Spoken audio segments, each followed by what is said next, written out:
Hey guys, it's Miharu.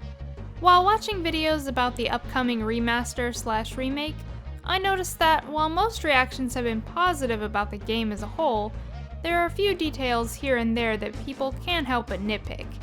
And don't get me wrong, I'm the same way. I love to point things out, whether I see them as wrong or not, and give my opinions. That's what we do if we're passionate about something and want to see it succeed, right?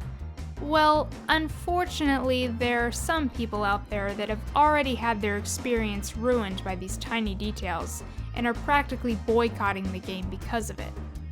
What exactly are these concerns and complaints? Well, let's take a look. Number 1, the music. Where's the bass? Okay, I understand. The Dark Hollow music that's been presented to us doesn't have enough bass and sounds far too quiet in some areas. But for what it is, I still think it sounds good. Also, there's a chance this may not even be the final version, as this is just what came with the PSN pre-order bonus theme. It could simply be toned down for background music. Luckily, this seems to be the least of people's worries. No canceling pre-orders yet. Number 2, enemy designs and backgrounds. Back when I did my analysis on the trailer, I mentioned the Norks look a bit weird to me. I was mostly just wondering what that would mean for the big ones and if they'd keep their cute faces. But overall, I think what we have here fits the personality of these enemies very well. However, this is where the problem lies with some people. They see the character animations as too goofy or childish, as if the originals were super serious with nothing silly whatsoever. And then moving on to the backgrounds. I'm not talking about the skyboxes and lighting and stuff like that. I mean the actual environment. People complain it looks like Skylanders, or it's too plasticky and toy-like. Well, this is being made by Toys for Bob. You know, the ones who made Skylanders. Maybe it's just their style, and I've said this before, I don't mind the look of those games. I think the environments have a certain charm to them. They're bright and colorful and very pleasing to the eye. Number 3, Nestor's hat. Oh my god, this has got to be the most controversial thing surrounding the trailer. You're either okay with it or completely despise it. I'll admit, I was surprised when I saw it. It was a very unexpected design choice.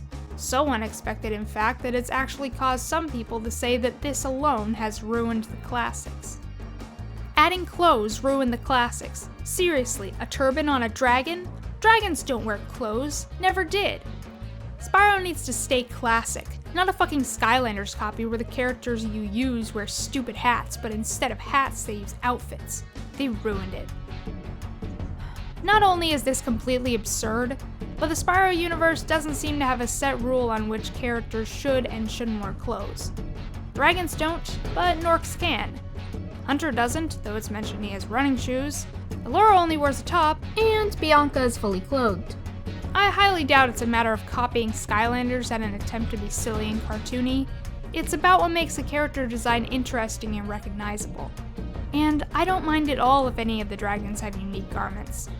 Many of the dragons in the original reuse the same model, so this could be a nice way to give them differences and tell them apart. And those are only 3 of the biggest complaints I've heard so far. Others include voice actor concerns and Spyro not being the right shade of purple.